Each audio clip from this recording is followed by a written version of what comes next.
오늘은 복음의 씨앗이라는 제목으로 말씀의 은혜를 나누길 원하는데요. 여러분 그 배구 선수 김연경이라고 알고 계시는가요? 알고 계시죠. 유명한 우리나라 국보급 선수이기도 합니다. 그분이 배구만 잘하는 줄 알았는데 책도 잘 쓰시더라고요. 얼마 전에 그분이 쓴 책 한 권을 읽었는데 책 제목이 지금 나를 위해 해야 하는 것들이라는 에세이집을 하나 냈는데요. 참 재밌게 흥미롭게 읽었던 기억이 있습니다. 그 책 내용 중에 한 가지를 여러분께 오늘 좀 소개하면서 설교를 시작하고자 하는데요. 책 내용 중에 그런 내용이 있어요. 적산 온도라고 해가지고요. 온도를 이렇게 모아가지고 쌓는다 이런 의미가 있는데 농업하시는 분들이 이런 용어들을 사용한다고 합니다.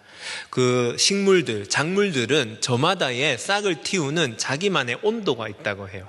예를 들면 보리는 1600도 정도의 이 싹을 틔우고 열매를 맺는다고, 벼 같은 경우에는 2000도, 제 기억이 맞다면 감자는 1000도, 그리고 하여튼 나머지는 기억 잘 나지 않는데 중요한 것은 그 곡식마다 작물마다 기본적인 기본 온도가 있는데, 예를 들면은 보리 같은 경우에는 5도가 기본 온도라고 해요. 그래서 5도보다 기온이 더 높으면, 예를 들면 어제 기온이 8도였어요. 그러면 기본 온도보다 3도가 더 높잖아요. 그러면 이 보리가 3도를 저축을 한대요. 자기 몸에, 자기 씨앗에 저장을 한대요. 오늘 온도가 10도예요. 그러면 5도보다 5도가 더 높으니까 5도를 또 저장한대요. 이렇게 저장을 계속 적산 온도가 올라가가지고 1600도가 되면 비로소 이 보리가 결실을 맺게 된다라는 거예요. 그럼 만약에 예를 들어서 기본 온도보다 5도보다 낮을 때도 있잖아요. 영하로 떨어질 때도 있고 한파가 올 때도 있고 한데, 예를 들어서 뭐 3도다 그러면 마이너스 1을 하느냐? 아니요. 보리는 뺄셈을 하지 않는다고 합니다. 보리는요, 그때는 그냥 0을 자기 몸에 저장한다, 이렇게 얘기하더라고요. 그러면서 이걸 적산 온도라는 개념을 통해서 이야기를 하면서 김연경이 자기도 그 소제목을 이렇게 얘기하더라고요. 그 챕터의 제목이 성장하는 존재는 뺄셈을 하지 않습니다 라는 소제목을 그렇게 달았더라고요. 그러면서 자기가 고백하기를 자기도 처음부터 배구를 잘했는 사람이 아니라고 얘기합니다. 중학생 때까지만 해도 키가 작아가지고 주전 선수도 하지 못했고 벤치에서 머물 때도 많이 있었지만, 그때에도 실망하지 않고 낙심하지 않고 자기의 삶에 마이너스한 게 아니라 오히려 더 열심히 훈련하고 또 자기를 트레이닝 해가지고 결국 자기의 적산 온도가 쌓여서 오늘날의 내가 되었다라고 자기 책에서 그렇게 고백하는 걸 보게 되었습니다. 우리도 마찬가지인 것 같아요. 믿음의 온도, 믿음의 적산 온도가 있는 것 같아요. 여러분 오늘도 지금까지 수없이 여러분이 드렸던 눈물의 기도가 있지 않습니까? 그거 하나도 사라지지 않을 것입니다.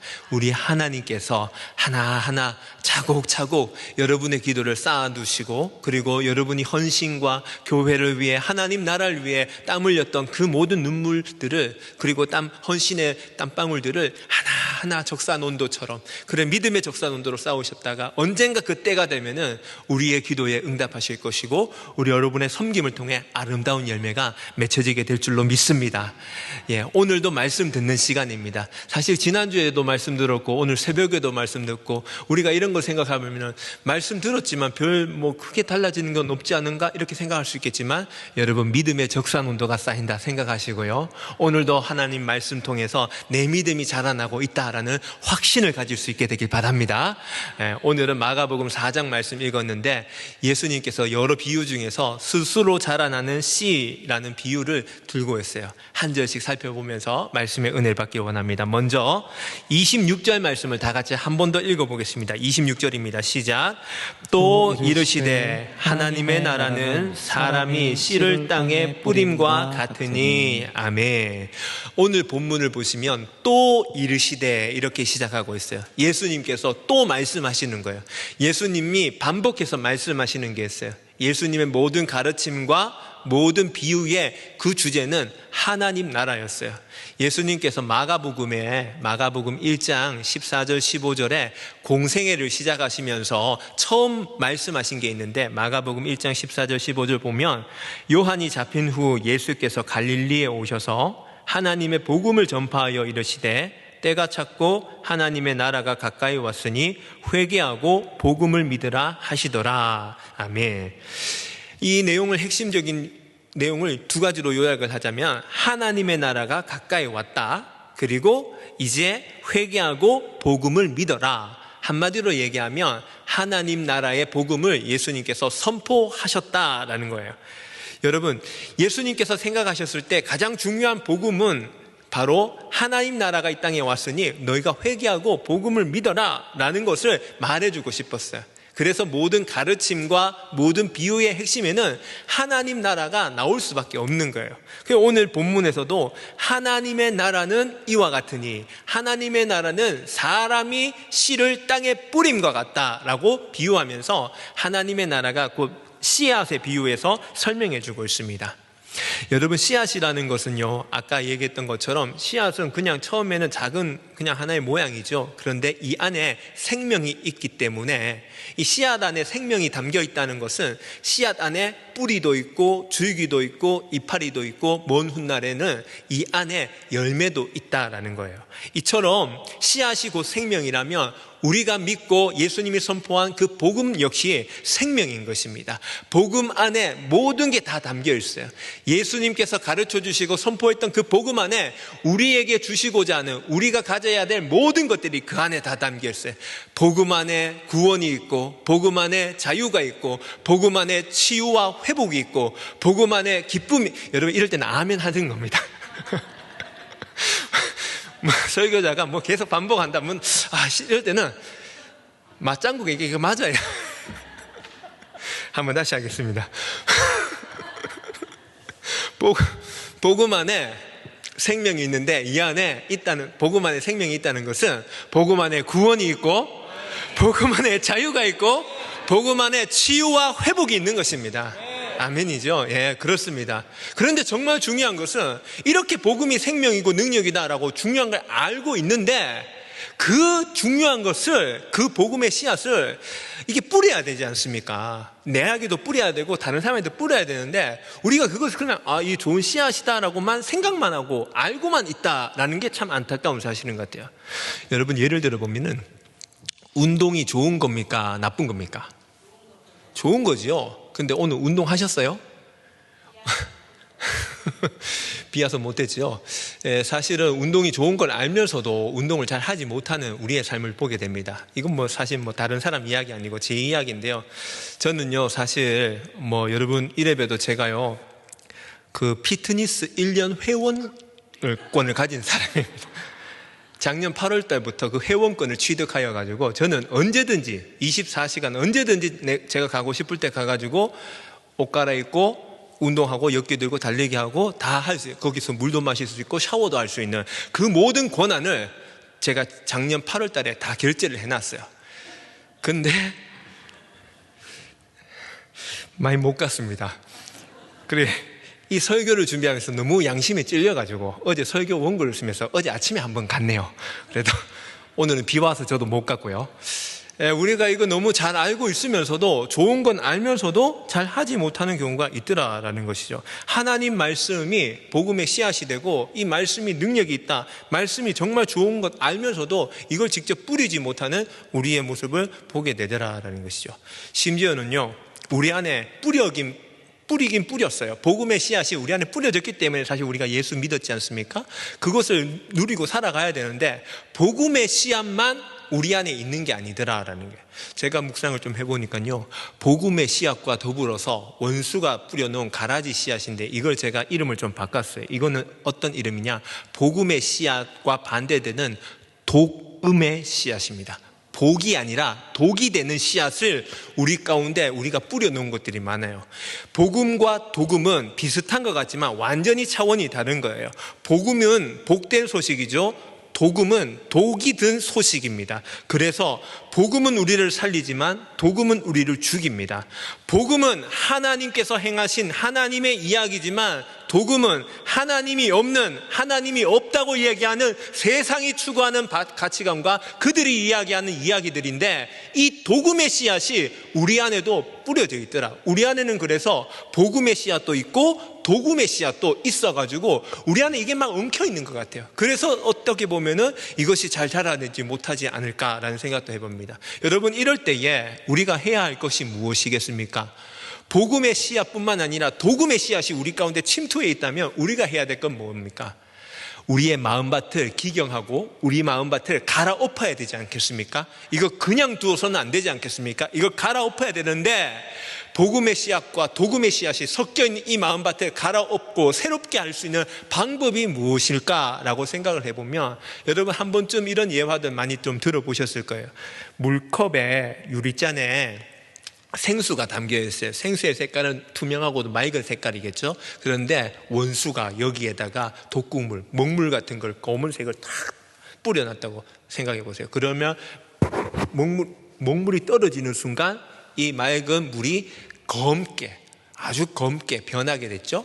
여러분, 이 유리컵 안에 있는 이 물의 색깔을 다시 맑은 색으로 바꿀 수 있는 방법이 뭡니까? 오늘 설교 안 들으셔도 되겠네요. 그죠? 생수를 여기에 쏟아붓는데 그냥 조금 붓는 게 아니라 콸 부어가지고 이 검은 먹물이 다 희석되어서 눈보다 더 힐 수 있도록 그 생수의 물을 쏟아붓는 것. 여러분, 저는 오늘 확신합니다. 여러분 마음 가운데 도금의 씨앗이 섞여 있다면 생수의 복음의 말씀을 여러분 심령 가운데 콸 쏟아부을 수 있게 되길 바랍니다. 그것만이 우리의 마음이 다시 정결하게 회복될 수 있는 유일한 비결이다.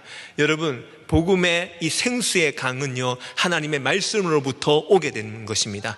하나님의 말씀을 청종하십시오. 하나님의 말씀이 선포되는 그 자리를 사모하십시오. 그 말씀을 듣기를 간절히 갈망하십시오.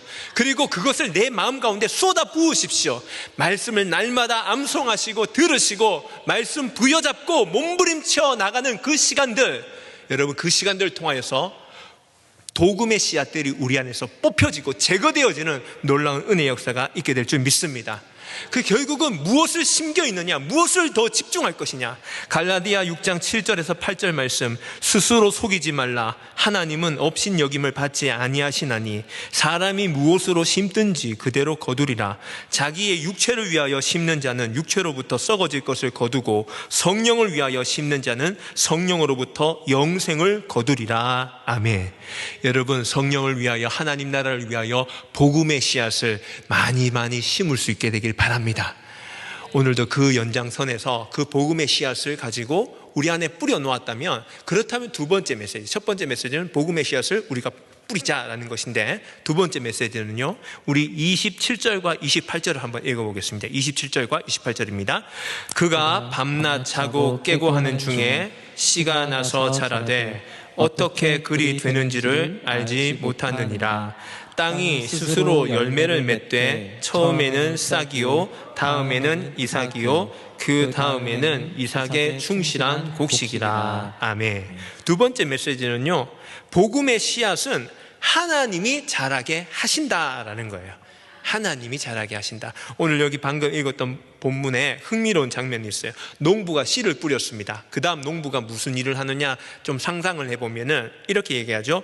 그가 밤낮 자고 깨고 하는 중에, 저는 이 표현 참 재밌더라고요. 밤낮 자고 깨고 하는 중에. 이게 어떤 그림을 그리냐면 그냥 집으로 돌아가서 그냥 밥 먹고 그 다음에 좀 쉼을 가지고 또 잠을 자기도 하고, 그러니까 일상의 삶을 그렇게 살아가는 거예요. 농부는 그렇게 하지 않았어요. 한번 뿌려놓은 씨앗 잘 자라는지 다시 밭을 이렇게 땅을 헤쳐본다거나 뿌리가 있는지 이렇게 살펴본다거나 이렇게 하지 않고, 뿌린 다음에는 그 다음에는 일상으로 돌아가서 자기의 삶에 집중하면서 충성스럽게 살아갔다라는 거예요.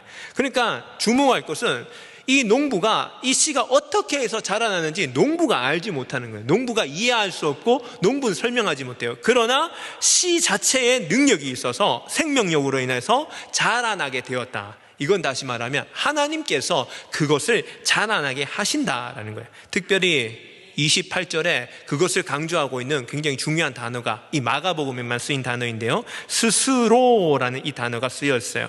아우토마테라는 단어가 쓰여 있는데, 이거는 오토매틱, 영어로 오토매틱의 어원이 되는 말이에요. 저절로, 자동적으로, 시 스스로 자동적으로 하나님께서 이것을 맺게 하신다라는 거예요. 이것은 자연적 그냥 단순한 현상이 아니라 신적인 선언과도 같은 게, 하나님께서 친히 그것을 이루신다라는 의미가 내포되어 있는 단어예요.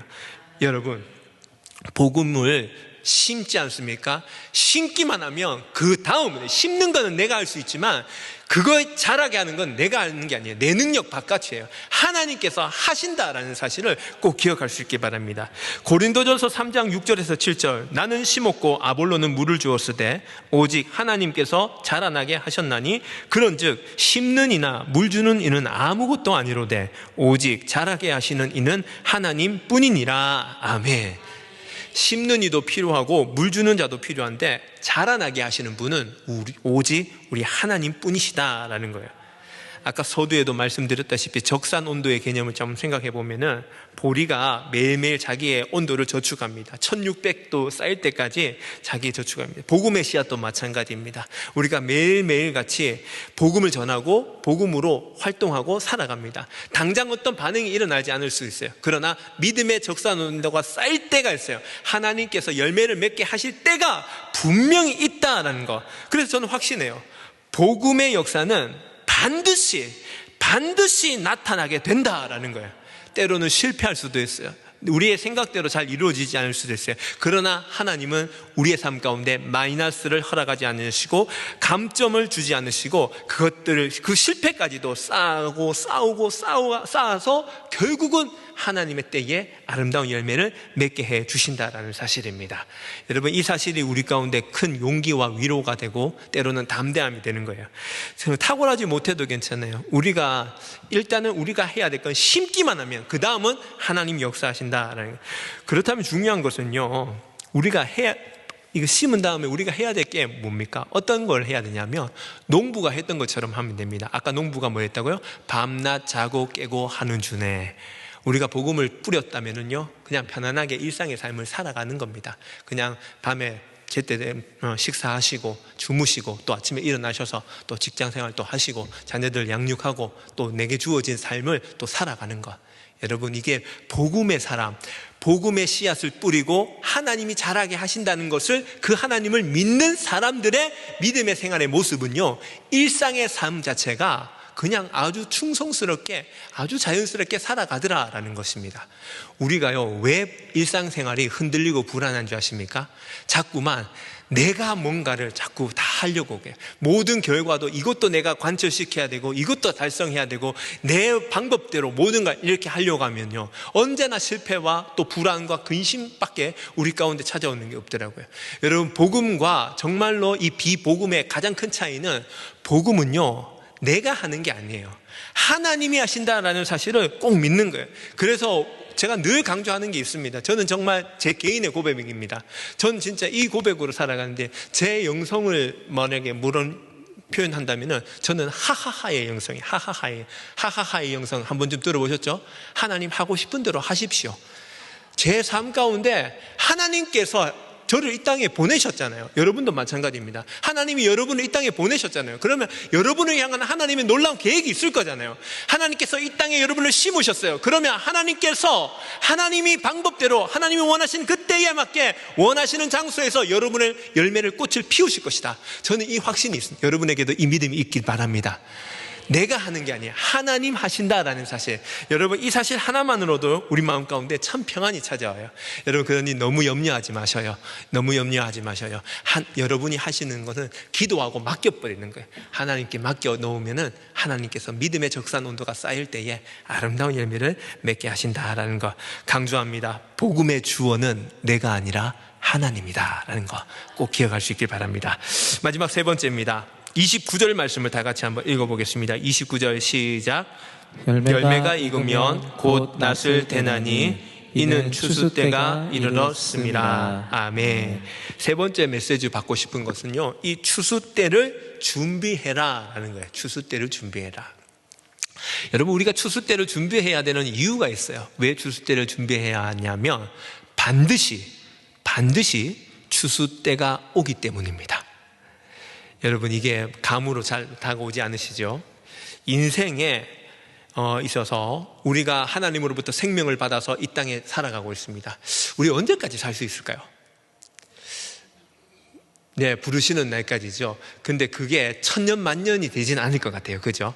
아무리 100세 시대라고 해도 그게 얼마나 될까 생각해 보면은 그렇게 오래진 않을 것 같아요.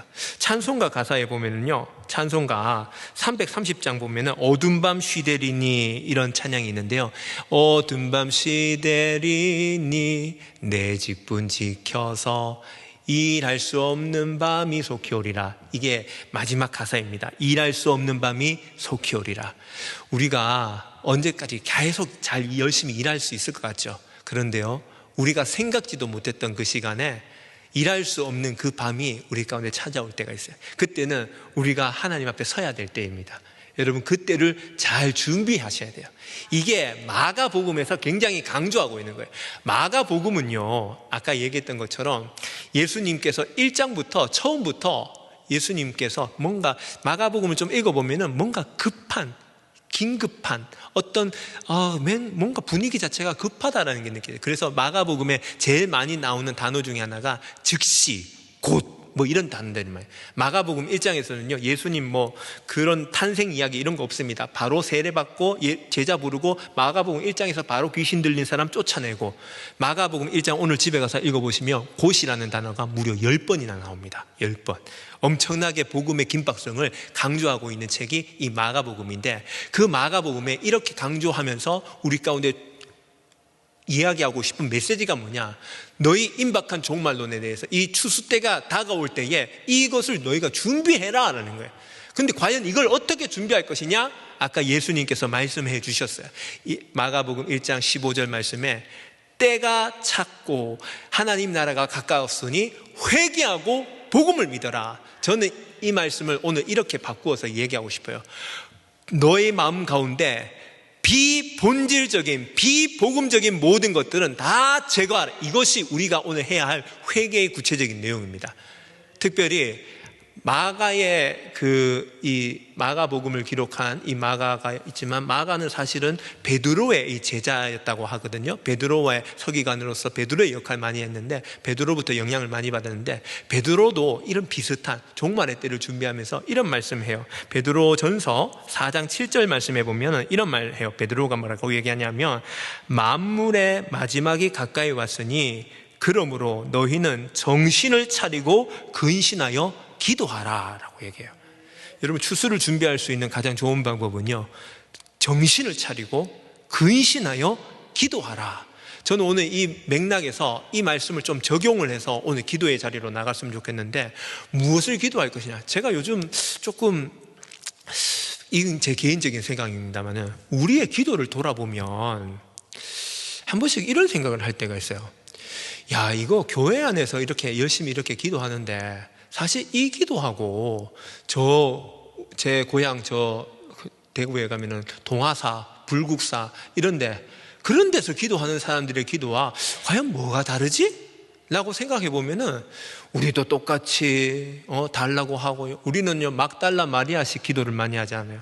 일단 달라고 하잖아요. 하나님 주시옵소서, 주시옵소서 막 달라고 합니다. 근데 우리도 달라 그러고 예수 안 믿는 사람들도 달라 그러고, 그렇다면 우리의 기도는 좀 달라야 되지 않는가 라는 생각을 해보는데, 정신을 차리고 정말 내가 무엇을 기도해야 되는지 오늘 말씀에 비춰본다면요, 추수 때를 준비한다고 생각해 보면은, 아까 그런 말씀에서 맥락에서 생각해 보면은 분명히 내 안에도 비복음적인 요소들이 있을 것이고, 우리 교회에도 어쩌면 비복음적인 요소들이 있을 것이고, 여러분이 속해 있는 직장에도, 여러분이 속해 있는 모든 관계 속에서도 비복음적인 것들이 분명히 있을 것인데, 그거를 어떻게 우리가 깨달아 알 수 있을까요? 우리는 그걸 볼 수 있는 눈이 없잖아요. 하나님 앞에 그걸 기도해야 되지 않겠습니까? 하나님, 마지막 추수 때에 우리가 정말 복음의 사람으로 살길 원하고 복음의 능력에 그걸 전하길 원하는데, 그 복음을 눈뜰 수 있도록 내 속에 비복음적인 요소들이 무엇인지 깨달아 알 수 있도록 하나님, 내가 기도할 때 그것을 깨닫게 하시고 거기에서 돌이킬 수 있는 회개의 역사가 있게 해주십시오. 여러분, 오늘 이렇게 한번 기도해 보시지 않겠습니까? 오늘 결론을 맺습니다. 복음의 씨앗, 굉장히 중요하고 능력 있는 씨앗입니다. 이 복음의 씨앗을 우리가 뿌려야 될 사명이 있습니다. 먼저는 우리 자신에게 먼저 좀 뿌렸으면 좋겠어요. 그리고 우리 주변에 많이 뿌렸으면 좋겠어요. 뿌렸다면은 여러분 이제 안심하셔도 돼요. 뿌린 다음에는 그 뿌린 것을 누가 거두게 하시느냐? 하나님이 자라게 하시고 하나님이 열매 맺게 하실 것이다 라는 것. 그리고 나서 우리는 기대해야 돼요. 기다려야 돼요. 추수 때가 반드시 온다는 것을 확신하면서 계속해서 끊임없이 우리 가운데 또 원수가 가라지 복음의 씨앗을 뿌려지지 않았을까? 우리 안에 비복음적인 이런 요소들이 또 생겨나진 않았을까? 이런 유혹과 시험이 찾아올 때에 기도로 승리하고 말씀으로 승리하여서 정말로 예수님으로 충분한, 예수님 한 분만이면 나는 만족합니다 고백할 수 있는 저와 여러분 될 수 있길 바랍니다. 마지막 추수 때에 아마 우리가 결산할 때에 마지막에는 하나님이 아마 이런 질문도 하실 것 같아요. 그토록 너희가 그렇게 살았는데 네 인생에 뭐가 그렇게 부족했냐? 네 삶에 뭐가 그렇게 부족한 게 그렇게 많았냐? 라고 질문해 보실 수도 있을 것 같아요. 여러분, 그럴 때에 그럴 때가 분명히 올 건데, 주님, 저는 예수님 한 분으로 충분했습니다. 주님, 저는 복음으로만 충분했습니다. 복음, 예수님의 이 말씀으로 난 충분했습니다. 이 고백을 할 수 있는 저와 여러분의 삶이 될 수 있길 바랍니다. 오늘 이 말씀을 기억하면서 이 찬송 부르면서 우리 한번 결단하는 시간 가졌으면 좋겠는데요. 나는 어린 양으로만 승리하리라. 이미 승리하신 예수로 충분하다. 이 찬양 함께 고백하면서 정말로 복음의 결단이 일어나는 시간 될 수 있길 바랍니다.